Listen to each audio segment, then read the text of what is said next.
এই হচ্ছে সেই মন্দির, আর এখানেই একটু আগে ভোগ বিতরণ করা হয়েছিল। ভোগ দেওয়া কমপ্লিট হয়ে গেছে আর 8টা বেজে গেছে।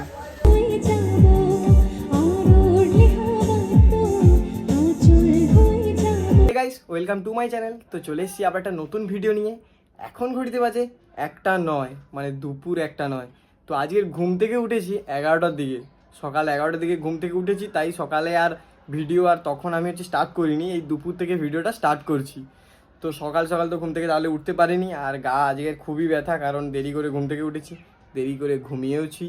আর স্নান টান হয়ে গেছে সকাল থেকে, পেটে এখনও কিছু পড়েনি, মা ডাকছে অনেকক্ষণ থেকে। আমি সৌম্য, তোমরা দেখছো সৌম্য দাস ব্লগস। আজকের ভিডিওটা এই দুপুর থেকেই আমি শুরু করছি। একটু আগেই আমি সবে স্নান করে এসেছি, আর এই যে পেছনে এখনো গামছা মেলা হয়ে আছে খাটে, দেখতে পাচ্ছ, কারণ একটু আগেই স্নান করেছি। চুল দেখে বুঝতে পারছো। ঘুম থেকে উঠেছি, দেখো বিছানার অবস্থা দেখো, সব এদিক ওদিক ঘাঁটাঘাঁটি হয়ে আছে, সব রকম সব কিছু। তো চলো এখন আপাতত খেতে যাই, না হলে মা খুব মারবে এবারে। এই যে আজকের খাবার, এটা রয়েছে কি আঝালা, এটা রয়েছে মাছের ঝোল, আলু ভাতে, মাছ ভাজা, ওদিকে রয়েছে মাছের টক, অনেক কিছু খাবার। চলো এখন খেয়ে নিই। দেখো আজকের বাড়িতে মোচা চিংড়ির টক হয়েছে, এই দেখো। তার মাথা এটা। খাওয়া দাওয়া কমপ্লিট হয়ে গেছে, আর আজকের খাওয়াটা না জাস্ট দারুণ হয়েছে। ওই যে কি আম আদা না কি বলে, ওটা দিয়ে মা যে মাছের টকটা বানিয়েছিল গো, কি বলবো। এখন হচ্ছে একটু রেস্ট নেব, তার কারণ বিকেলে এডিটিং করার আছে। আর হ্যাঁ, আজকের আবার আমার বাড়ির পাশে অর্কেস্ট্রারও রয়েছে, সেই যে খেলা হচ্ছিল তার অর্কেস্ট্রার, সেটাও দেখবো। প্ল্যান তো সবই আছে। ঘড়িতে বাজে 7টা 13, মানে বুঝতেই পারছো যে এখন সন্ধে গড়িয়ে, বিকেল গড়িয়ে সন্ধে হয়ে গেছে। আর এখন হচ্ছে যে জামা টামা পরে নিয়েছি, আমাদের বাড়ির পাশে অনুষ্ঠান। না ওর জন্য নয়, আমার হচ্ছে আমার বন্ধু সঞ্জীবের বাড়িতে আজকে তাদের গ্রাম পুজো হচ্ছে, সেখানে ডাক রয়েছে গ্রামের ভোগ খাওয়ার জন্য, তাই বেরিয়েছি। তো চলো, অনুষ্ঠান তো হবে, অনুষ্ঠান শুরু হবে 8টা 9টা থেকে। ততক্ষণে আমি ওইখান থেকে ভোগ টোক খেয়ে চলে আসবো। দেখছো যে বক্স টক্স বাজছে, সব রকম সব কিছু। তো চলো, ওই যে ওইখানে আমাদের অনুষ্ঠান হচ্ছে। আর যাবো বলতে আমি স্কুটিতে যাব, বাবা বাড়িতে চলে এসছে, এখন স্কুটিটা বার করব আর যাব। এই যে ভেতরে তো ঢোকানো হয়ে আছে, চলো।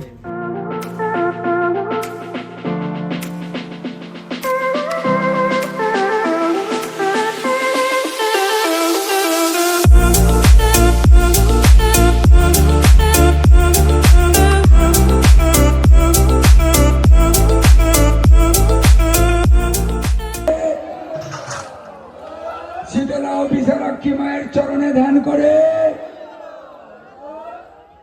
তো এই হচ্ছে সঞ্জীব, এখন সঞ্জীবের বাড়ির বাইরে রয়েছি। তার কারণ হলো ভেতরে সঞ্জীবদের বাড়িতে অনেক কুটুম আছে, আর ওখানে আমার ভিডিও বানাতে অকওয়ার্ড লাগছিল, তাই বাড়ির বাইরে এসে ভিডিও বানাচ্ছি। তো এই যে স্কুটি ওই ধারে রেখে দিয়েছি, আর সঞ্জীবদের সামনে ওই যে সামনে দেখতে পাচ্ছ ওটাই হচ্ছে সঞ্জীবদের মন্দির। হচ্ছে সঞ্জীবদের গ্রামের পুজো হয়, বা ওখানে কালী পুজো হয়, আর ভোগ ওখানেই দেওয়া হয়েছিল। এই হচ্ছে সেই মন্দির, আর এখানেই একটু আগে ভোগ বিতরণ করা হয়েছিল। ভোগ দেওয়া কমপ্লিট হয়ে গেছে আর 8টা বেজে গেছে, তাই সবাই বাড়িতে চলে গেছে এখন। এখানে হচ্ছে মন্দিরের খাওয়া দাওয়া চলছে, কমিটিতে যারা ছিল দুজনের হচ্ছে খাওয়া হয়ে গেছে সঞ্জীবের বাড়িতে। আর ভোগ তো যেমন হয় ঠাকুরের ভোগ ভালোই হয়, খাওয়া দাওয়া সব কমপ্লিট। আর ভেতরে সঞ্জীবের বাড়িতে এত কুটুম, আমি আর লজ্জায় ভিডিও বানাতেই পারিনি। ওই হো হো ডোডো হাসাহাসি করতে করতে খাওয়া দাওয়া হয়ে গেছে। একটু পরে বাড়িতে চলে যাবো, কারণ আমার বাড়ির পাশে আবার অর্কেস্ট্রা হচ্ছে, সঞ্জীবরাও যাবে, ওরা একটু পরে যাবে, দেখা যাক কি হয়। সঞ্জীবের বাড়িতে ভোগ খেয়ে আমি আমাদের বাড়ির পাশের অর্কেস্ট্রারে পৌঁছে যাই, আর এখানে প্রচুর পরিমাণে ভিড় হয়েছিল। যেহেতু আমার একটা ভিআইপি পাস ছিল, তাই আমি ভেতরে একেবারে স্টেজের সামনে গিয়ে বসে পড়ি। তো এইবার হচ্ছে তোমরা অর্কেস্ট্রারটা একটু মজা করো, যেহেতু এতে কোনো কপিরাইট নেই, তাই আমি বিনা দ্বিধায় এই ভিডিওগুলো তোমাদের দেখাতে পারছি।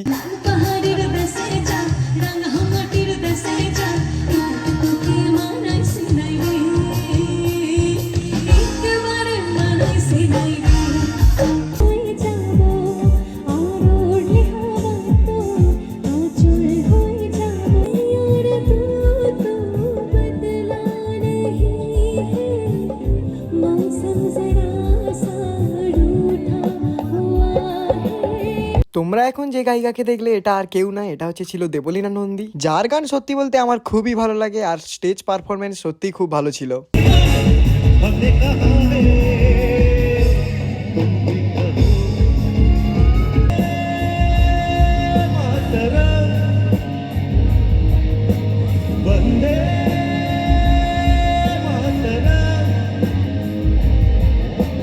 वंदे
এতক্ষণ তোমরা সারেগামাপা খ্যাত প্রণয় বিশ্বাসের গান শুনলে, আর এবারে যে নাচছে এ হচ্ছে ডান্স বাংলা ডান্স জুনিয়রের কোনো এক সালে চ্যাম্পিয়ন হওয়া স্নেহাস্মিতা, যে ভালোই নাচ করে আর এর বাড়ি সাগরে, মানে আমাদের একেবারে পাশেই। এরপর আজকের অর্কেস্ট্রারের মেন নায়িকা ফুলকি সিরিয়ালের ফুলকি চলে আসে। কেমন আছো সবাই? ভালো আছো?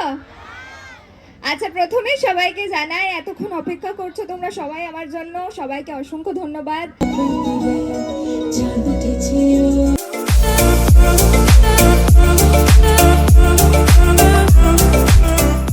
এখন ঘড়িতে বাজে রাত 12:44 আর ফাইনালি ঘরে চলে এসেছি। এখনো পর্যন্ত ওই যে শেষে সিরিয়াল করে যে ফুলকি নাকি, আমি কি থোড়ি না সিরিয়াল দেখি যে জানবো, জানি না। গলা মানে একদম ধরে গেছে। আর যেখানে বসছিলাম তার একদম সামনেই স্টেজ, আর পাশেই হচ্ছে কানের কাছে একটা বক্স ফাতানো ছিল, মানে পুরো কানটাও গেছে। এখনো পর্যন্ত ঠিকঠাক শুনতে পাচ্ছি না, গলা তো ধরেই গেছে ঠান্ডায়।